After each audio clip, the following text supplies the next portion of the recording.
जय महाराष्ट्र मित्रांनो.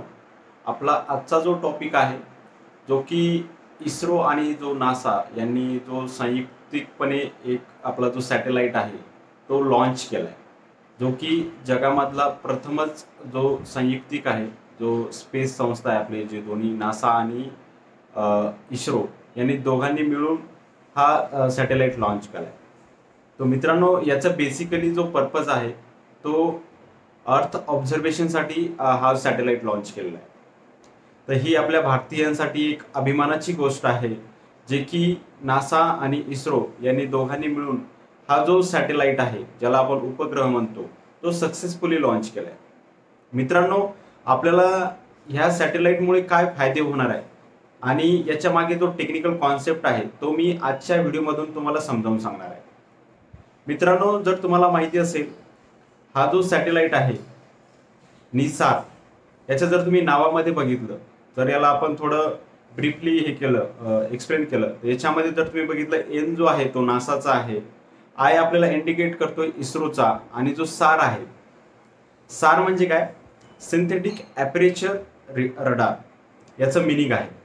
जो सार आहे म्हणजे सिंथेटिक ॲपरेचर जो रडार आहे तो याचा बेसिकली पर्पज काय, याच्यामध्ये जर तुम्ही बघितलं, जो हा सॅटेलाइट आहे निसार, याच्यामध्ये बेसिकली दोन टाईपचे रडार यूज केलेला आहे. जर तुम्ही बघितलं, नासानी याच्यामध्ये जो एस टाईप रडार आहे तो यूज केला आहे, त्याला आपण एस बँड रडार म्हणतोय. आणि जो इस्रोनी याच्यामध्ये एक रडार ॲड केलेला आहे त्याचं नाव आहे एल रडार, त्याला एल बँड रडार म्हणतो आपण. मित्रांनो, ह्या दोन्ही टाईपचं जे रडार आहे यांचं काम काय आहे याच्यामध्ये, जर तुम्हाला याच्याबद्दल क्वेश्चन उद्भवत असतील की हा रडार बेसिकली काय काम करतो. मित्रांनो, मी तुम्हाला एक थोडक्यात सांगतो. रडार हा बेसिकली एक आपलं रिफ्लेक्टेड व्ह्यूज प्रिन्सिपलवर काम करतो. जर तुम्ही बघितलं असेल, आपलं डेली रुटीनमध्ये जेव्हा आपण माईकवर आवाजचा आपण इको साऊंड जेव्हा ऐकत असतो, तर त्याच्यावर काय होतं, वारंवार आपल्याला तो आवाज ऐकू येत असतो, म्हणजे ती ध्वनी जी आहे वारंवार आपल्या कानावर येत असते. तर त्याच इको सिस्टमलाच आपण काय म्हणतो, रिफ्लेक्टेड वेव्हज प्रिन्सिपल.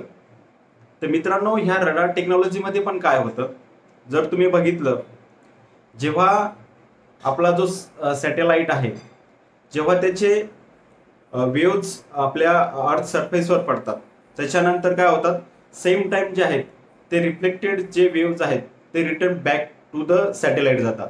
आणि त्यावेळेस काय होतं, हे जे दोन्ही बँड आहे, एस बँड आणि एल बँड, हे काय करतात, हाय रिझॉल्युशन यांच्याकडे अँटिना असतात. तर ते काय करतात, जी आपली अर्थ आहे, ग्राउंड आहे, याचं जे ऑब्झर्वेशन आहे किंवा इमेज आहे, तर हे हाय रिझॉल्युशन अँटिना थ्रू काय करतात, रेकॉर्ड करत असतात. मल्टिपल रिडिंग्स ते घेत असतात. तर याच्यामध्ये काय होतात, ते वेगवेगळ्या पोझिशननी जे व्हिज्युअलायझेशन आहे किंवा इमेज जे आहेत ते कॅप्चर करत असतात. जेणेकरून काय होईल, जेव्हा त्यांना त्या रिडिंगचा सपोर्ट घेऊन जेव्हा त्यांना याचं डिसिजन घ्यायचं असतं, बेसिकली हा जो सॅटेलाइट आहे निसार, हा डिसिजन मेकिंग सॅटेलाइट आहे आपला. म्हणजेच काय, याच्या थ्रू आपण आपल्या ज्या पृथ्वीवर कोणत्या टाईपचे डिसिजन घेऊ शकतो. जसं की तुम्हाला माहित असेल, अर्थ मॉनिटरिंग सॅटेलाइट आपण याला म्हणतो.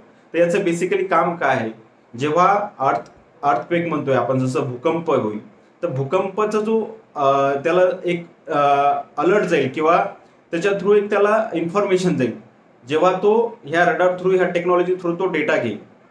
आणि दुसरी गोष्ट म्हणजे काय, आपले जे भूभाग आहे, जसं की आपण म्हणतो बर्फ घसरण होते कुठे कुठे, त्याच्यानंतर पुढे दरड कोसळते, ह्या गोष्टी ज्या आहेत ह्याचा जो स्टडी आहे हा रडार करत असतो या केसमध्ये. मित्रांनो, ह्या रडार थ्रू आपण काय करणार आहे, आपली जी शेतकऱ्याची जमीन आहे ती, त्याची जी क्वालिटी आहे, त्या जमिनीची जी क्वालिटी आहे, तर त्याचा पण तो स्टडी त्या रडार थ्रू करणार आहे, म्हणजेच ह्या निसार सॅटेलाइट थ्रू करणार आहे. एवढंच नाही, तुमचा जो अंडरग्राऊंड एरिया आहे, म्हणजे आपला अर्थ ग्राउंड एरिया, त्याच्या बिलो जाऊन तो काय करणार आहे, जी आपल्या जमिनीची क्वालिटी आहे ती चेक करणार आहे, जेणेकरून आपली जे शेतीची सुपीकता आहे ती क्वालिटी त्याच्यामध्ये तो चेक करेल. आणि जेणेकरून ह्या क्वालिटीचा, या अभ्यासाचा जो उपयोग आहे आपल्याला शेतकऱ्यांना होईल, त्याच्याकरता ह्या सॅटेलाइटचं खूप जास्त इम्पॉर्टंट आहे. सेम टाईप आहे सी लेवलमध्ये, म्हणजेच काय, तो अंडरग्राऊंडमध्ये जाऊन ते भूभागाचा तो त्या अभ्यास करणार आहे त्या केसमध्ये. सेम केस भूकंपाच्या केसमध्ये आहे.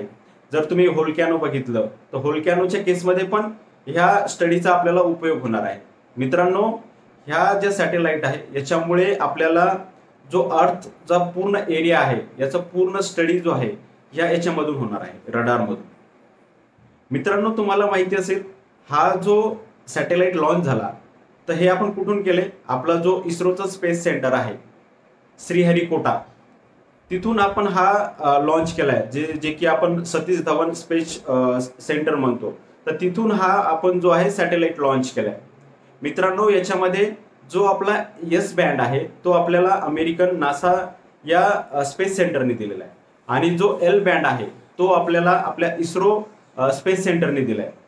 तर याच्यामध्ये जी GSLV F-16 जी बस आहे ती जी मॅन्युफॅक्चरिंग आहे ती आपल्या इस्रो कंपनीने केलेली आहे आणि जे त्याचं प्रक्षेपण जे आहे, लॉन्चिंग जे आहे ते पण आपल्या इस्रो स्पेस एजन्सीने केलेलं आहे. त्याच्यामुळे टोटली अराउंड आपल्याला याच्यामध्ये पूर्ण जर खर्च तुम्ही बघितला 1.5 बिलियन म्हणजे 12,000 कोटी रुपये ह्या निसार आपला जो सॅटेलाइट आहे ते लॉन्चिंगसाठी लागलेला आहे. तर मित्रांनो, नक्कीच या ज्या टेक्नॉलॉजीमधून आपल्याला भरपूर फायदा होणार आहे. मित्रांनो, तुम्हाला ह्या सॅटेलाइटवर नक्कीच तुम्हाला एक्झाम्समध्ये क्वेश्चन विचारले जातील. आय होप तुम्हाला हा माझा व्हिडिओ आवडला असेल. जर तुम्हाला हा माझा व्हिडिओ